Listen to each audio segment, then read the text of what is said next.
எண்ணம் நலமானால் எல்லாம் நலமே. அனைவருக்கும் வணக்கம். நான் உங்கள் பிஜே. பிறப்பால் உயர்வு தாழ்வு இல்லை என்பது எப்படி உண்மையோ அதே போன்று பிறப்பால் நல்லவர்களும் இல்லை கெட்டவர்களும் இல்லை என்பதும் உண்மை. வளர்ப்பின் தன்மை, சூழ்நிலை, நண்பர்கள் போன்றவற்றின் காரணமாக நல்லவர்களும் கெட்டவர்களும் உருவாக்கப்படுகின்றன. அன்னை தெரசா தனது 12வது வயதில் சமூக சேவை செய்ய முன்வந்தவர். தீயது என்ன என்றே தெரியாதவர், எப்பொழுதும் இறைப்பணி, எப்பொழுதும் அடுத்தவர் நலனில் அக்கறை, இப்படியாக அவர் வாழ்ந்தார். அன்பிற்கான நோபல் பரிசு பெற்றவர், கருணைக்காக நம்முடன் வாழ்ந்தவர், தீயவர்களையும் கொடியவைகளையும் அன்பால் அரவணைத்துக் கொண்டவர். மனிதன் அன்பிற்காக இயங்குபவன். எங்கெல்லாம் அன்பு இருக்கின்றதோ அங்கெல்லாம் மகிழ்ச்சி பிறக்கும். அதனால் தான் மகிழ்ச்சியாக இருக்கிறவரிடம் அனைவரும் அன்பாக இருக்கிறார்கள். அன்பு இல்லாமல் மகிழ்ச்சி இல்லை. அன்பு நிறைந்த மகிழ்ச்சியே நிலையானது, நிரந்தரமானது. கெட்டவர்கள் நீண்ட நேரம் சந்தோஷமாக இருக்க முடியாது. நல்லவர்களால் மட்டுமே நீண்ட கால மகிழ்ச்சியாக இருக்க முடியும். ஒரு மனிதனும் தனது இறுதி காலத்திலாவது மற்றவர்களுக்கு உதவி செய்து நல்லவர்களாக வாழ்ந்து காட்ட ஆசைப்படுகிறான். வாழ்வை புரிந்து கொண்டு வாழ்வை அர்த்தமுள்ளதாக்க நம்மால் முடியும். ஊர்வன பரப்பன மிருகங்கள், செடி கொடிகள், மரங்கள், புல் பூண்டி எல்லாம் உயிர் வாழ்கின்றன.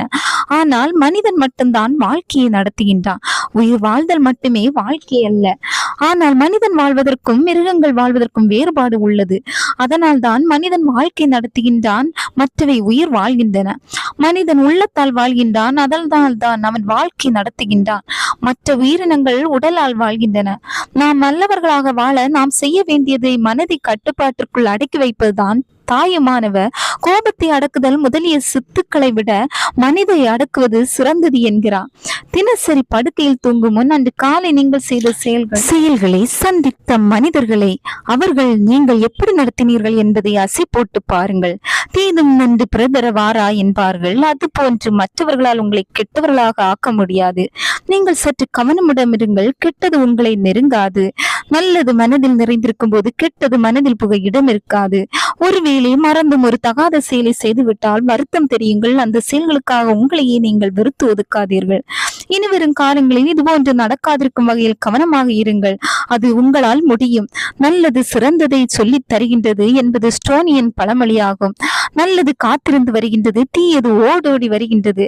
முடிந்த மட்டும் நற்காரியங்களில் ஈடுபடுங்கள். முயற்சி திருவினையாக்கும். பாலிலிருந்து வெண்ணெய் வருவது போல் ஒரு நல்ல காரியத்திலிருந்து மற்றொரு நன்மை உண்டாகின்றது. எண்ணம் நலமானால் எல்லாம் நலமே என்பது 100க்கு 100 முற்றிலும் உண்மை.